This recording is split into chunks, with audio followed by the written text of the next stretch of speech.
Education is the most powerful weapon with which you can change the world.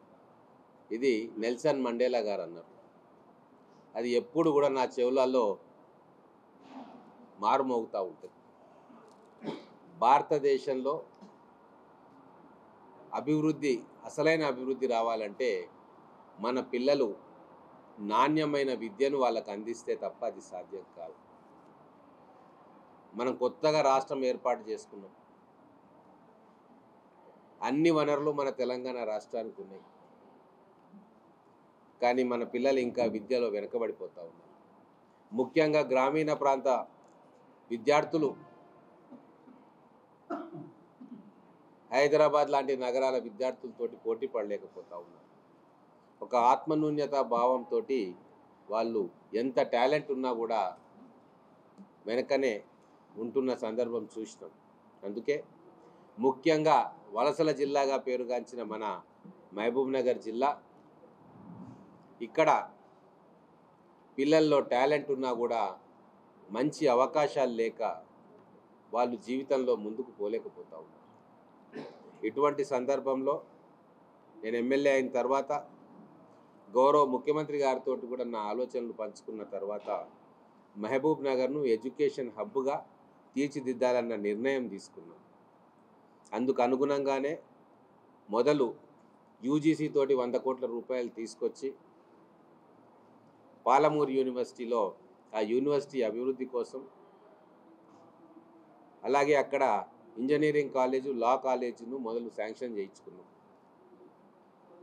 దాని తర్వాత తెలంగాణలోనే ప్రతిష్టాత్మకమైన IIITని బాసరలో ఉంది, ఇంకొకటి మహబూబ్ నగర్కు తీసుకురాగలిగినాం గౌరవ ముఖ్యమంత్రి గారి సహకారంతో.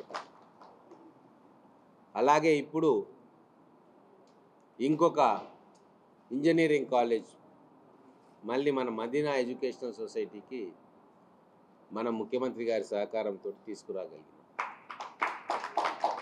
ఎడ్యుకేషనల్ హబ్ కావాలి అంటే కేవలం ప్రభుత్వ కళాశాలలతోటి సాధ్యం కాదు. గవర్నమెంటు, ప్రైవేటు ఇన్స్టిట్యూషన్స్ వస్తేనే ఒకరికొకరు సహాయం చేసుకుంటూ ఇక్కడ ఒక అట్మాస్ఫియర్, ఒక వాతావరణం క్రియేట్ అవుతుంది. కాబట్టి ఇక్కడ అన్ని వసతులు ఉన్నాయి మనకు మదీనా ఎడ్యుకేషన్ సొసైటీలో. మహబూబ్నగర్ పట్టణానికి ఆనుకొని ఉంది. మన పెద్దలు పిల్లల విద్య కోసం, పేద విద్యార్థులు మంచిగా చదువుకోవాలని 75 ఎకరాలు ఆ కాలంలోనే ఆలోచన చేసి ఈ సొసైటీకి అప్పగించింది. సొసైటీ కూడా ఎన్నో సంవత్సరాల నుంచి బీఈడి కోర్సులు, డిఈడి కోర్సులు, ఎంఈడి కోర్సులు, ఇంకా మిగతా అనేక కోర్సులను చాలా సక్సెస్ఫుల్గా నడిపిన చరిత్ర ఉంది. మంచి మేనేజ్మెంట్ టీం ఉంది ఇక్కడ. సొసైటీ కూడా నిబద్ధతతో పనిచేస్తూ ఉంది.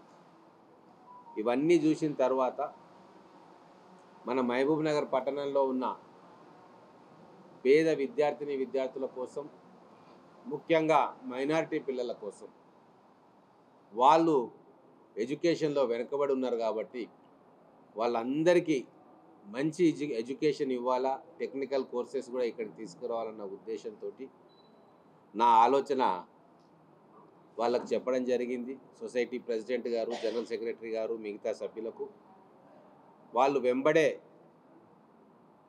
మీరు మాకు ఇప్పిస్తానంటే మిగతావన్నీ కూడా మేము ప్రయత్నం చేస్తామని చెప్పి చాలా కొద్ది వ్యవధిలోనే వాళ్ళ బిల్డింగ్ ఇన్ఫ్రాస్ట్రక్చర్స్ అన్నీ కూడా పూర్తి చేసుకున్నారు.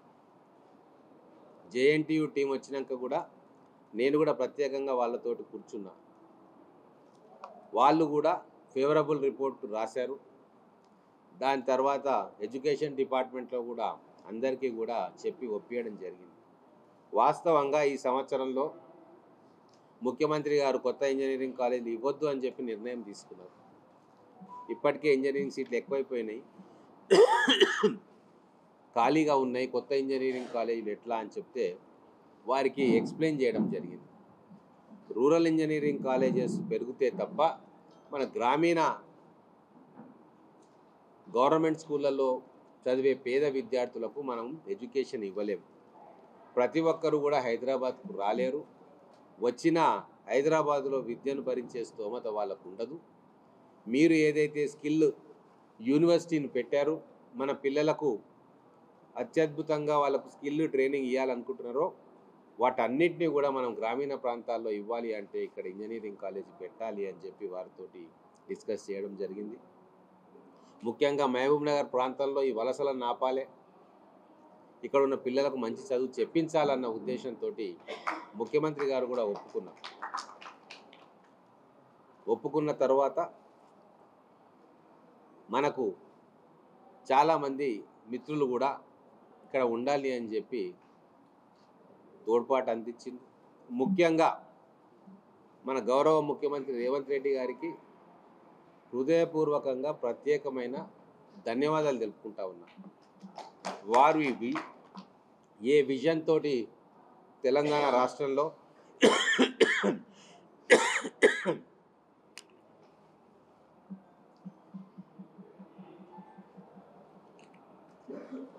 పరిపాలన చేస్తున్నారో ఆ విజన్కు అనుగుణంగా మన మహబూబ్ నగర్ ప్రజలందరూ కూడా వారి బాటలో నడవాల్సిన అవసరం ఉంది. వారు విద్య పట్ల ప్రత్యేకమైన శ్రద్ధ చూపిస్తూ ఉన్నారు.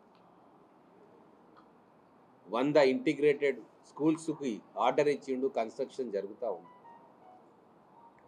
విద్యకు బడ్జెట్ను పెంచింది, యూనివర్సిటీలకు బడ్జెట్ను పెంచింది,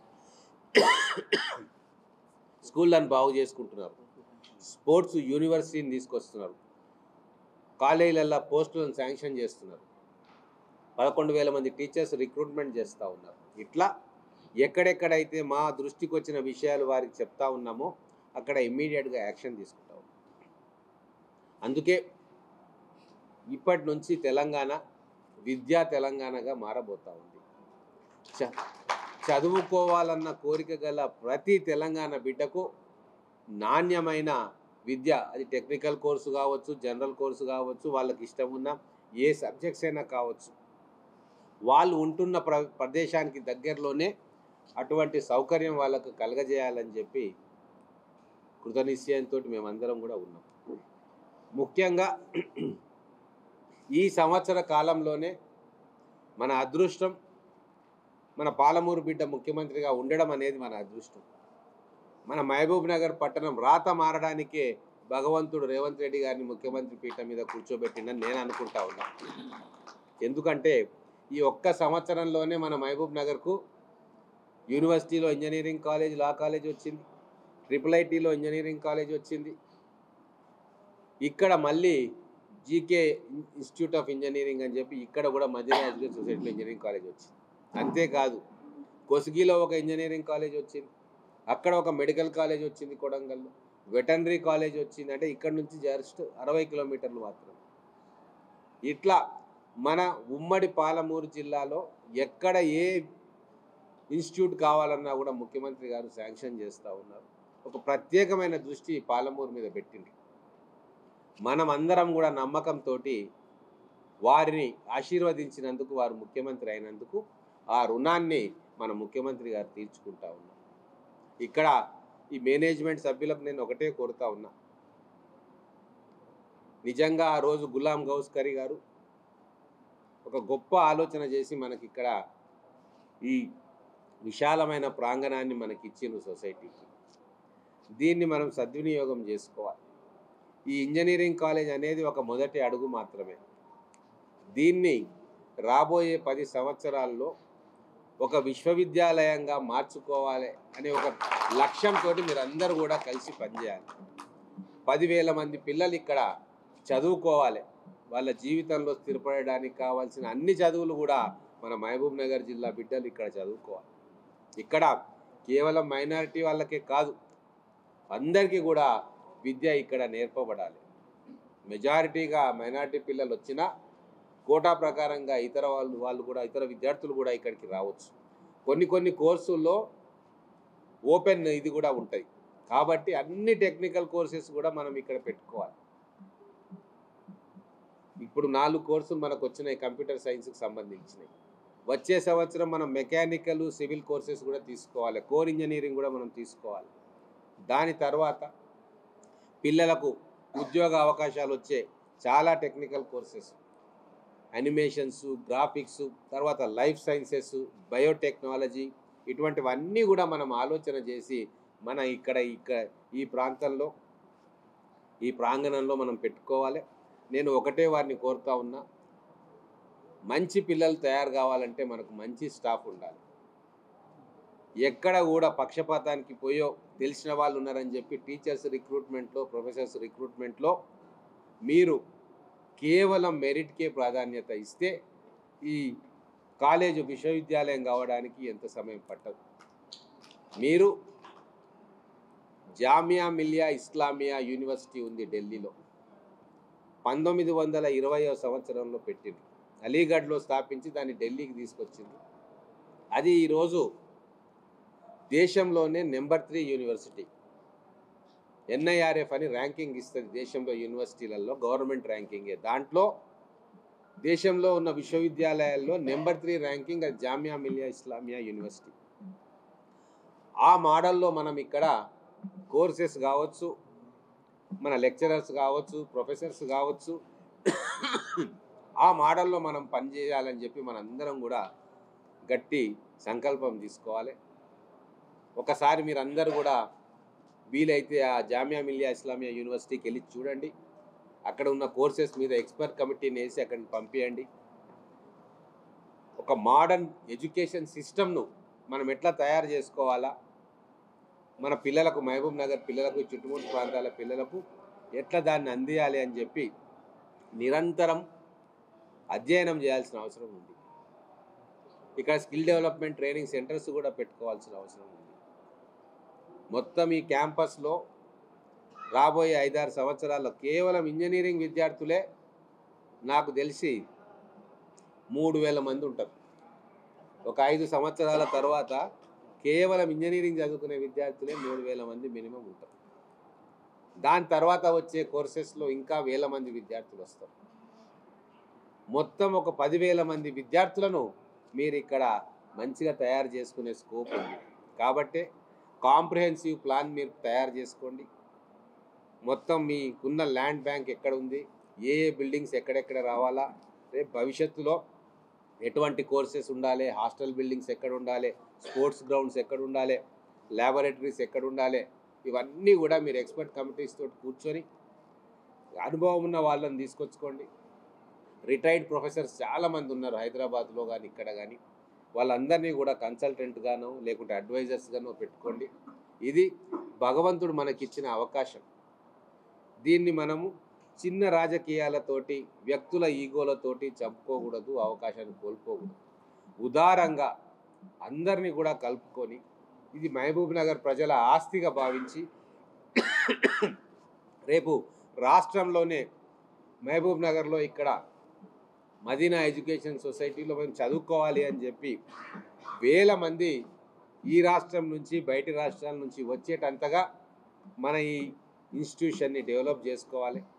మీకు అన్ని రకాలుగా సహాయ సహకారాలు నేను అందిస్తా. ఎటువంటి ఇబ్బందులున్నా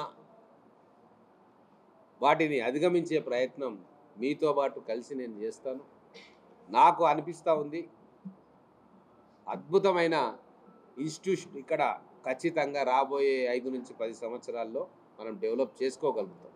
నేను వస్తూ పాలమూరు యూనివర్సిటీ వైస్ ఛాన్సలర్తో కూడా మాట్లాడినా, IIIT వైస్ ఛాన్సలర్తో కూడా మాట్లాడినా. ఈ 3 ఇంజనీరింగ్ కాలేజీలు ఇచ్చిపుచ్చుకునే వ్యవహారం చేసుకోవాలి. ల్యాబ్స్ కావచ్చు, బిల్డింగ్స్ కావచ్చు, ప్రొఫెసర్స్ కావచ్చు. మనకు IIITలో అద్భుతమైన ప్రొఫెసర్స్ వస్తారు, యూనివర్సిటీలో కూడా మంచి ప్రొఫెసర్స్ వస్తారు, ఎక్స్పర్ట్స్ వస్తారు. మన దగ్గర కూడా మనం ఆ స్థాయి ప్రొఫెసర్స్ని తీసుకోవాలి. వీళ్ళందరూ ఇంటరాక్షన్ చేసుకుంటే అద్భుతమైన ఒక ఎన్విరాన్మెంట్ క్రియేట్ అవుతుంది.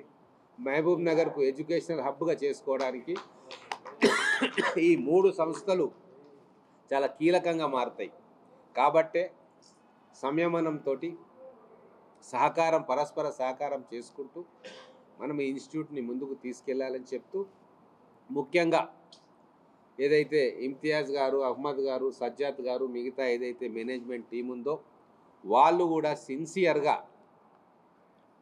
దాదాపుగా ఒక 6 నెలల నుంచి ఎంబడి పడ్డారు. వాళ్ళు కూడా నేను ఎక్కడ 7 months ఎక్కడ వెళ్ళమంటే అక్కడికి వెళ్ళి కూర్చున్నారు.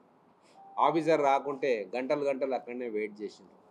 వాళ్ళ కృషి చాలా ఉంది. అట్లనే వాళ్ళ సంకల్పం కూడా చాలా గొప్పగా ఉంది. భయపడలే. భయపెట్టాలని కొంతమంది చూసినా వస్తుందో రాదో, ఎందుకు డేరింగ్ స్టెప్ తీసుకుంటున్నారు, రాకుంటే ఏంది అని చెప్పి కొద్దిగా కాషన్ చేసిన వాళ్ళు కూడా ఉన్నారు పెద్దలు. అయినా సరే నా మీద నమ్మకంతో, ఈ ప్రభుత్వం మీద నమ్మకంతో, ఎమ్మెల్యే గారు చెప్పిండ్రు చేస్తారు అన్న ఒక నమ్మకంతో వాళ్ళు కూడా గట్టిగా పనిచేయడం జరిగింది. వాళ్ళు చేసిన కృషికి ఫలితం ఈరోజు వచ్చింది. కాబట్టి దీన్ని ఒక సువర్ణ అవకాశం, దీన్ని మనం ఎట్టి పరిస్థితుల్లో జారవిడ్చుకోవద్దు. చిన్న చిన్న ఇష్యూస్ ఏమున్నా కూడా కూర్చొని మాట్లాడుకొని మన విద్యార్థుల భవిష్యత్తే లక్ష్యంగా పనిచేయాలి. ముఖ్యంగా ఆడపిల్లల చదువు విషయంలో మనందరికీ కూడా ఒక బాధ్యత ఉంటుంది. ఆ బాధ్యతను మనం సక్రమంగా నిర్వహించుకోవాలా. ఇక్కడ చాలా హాస్టల్స్ రిక్వైర్మెంట్ ఉంటుంది. కాబట్టి మీరు అందరూ ప్రాపర్గా ప్లాన్ చేసుకొని రాబోయే రోజుల్లో ఒక 5-6 వేల మంది పిల్లలు హాస్టల్స్లో ఉండాల్సి వస్తుంది. కొన్ని వందల మందికి ఉద్యోగాలు వస్తాయి. మహబూబ్ నగర్ టౌన్కి దీనితోటి అనుబంధం ఉండే కుటుంబాల సంఖ్య వందలు పెరుగుతుంది. బయటి ప్రదేశాల నుంచి ఇక్కడ చదువుకోవడానికి వస్తారు. వాళ్లకు మనము ఎలక్ట్రిసిటీ, వాటర్ సప్లై, రోడ్లు, డ్రైనేజ్ ఇవన్నీ కూడా ఏర్పాటు చేయాల్సి వస్తుంది. తెలుగులో న్యూస్ కి ఫాస్టెస్ట్ యాప్ ఇప్పుడు టోటల్లీ న్యూ అవతార్లో జస్ట్ 5 seconds లో కంప్లీట్ న్యూస్. సోషల్ మీడియాలో ట్రెండ్స్ కి one stop solution. Live TV app voice search option తో ఇప్పుడే డౌన్లోడ్ చేయండి లేదా అప్డేట్ అయిపోండి. యాప్ లింక్ డిస్క్రిప్షన్ లో ఉంది.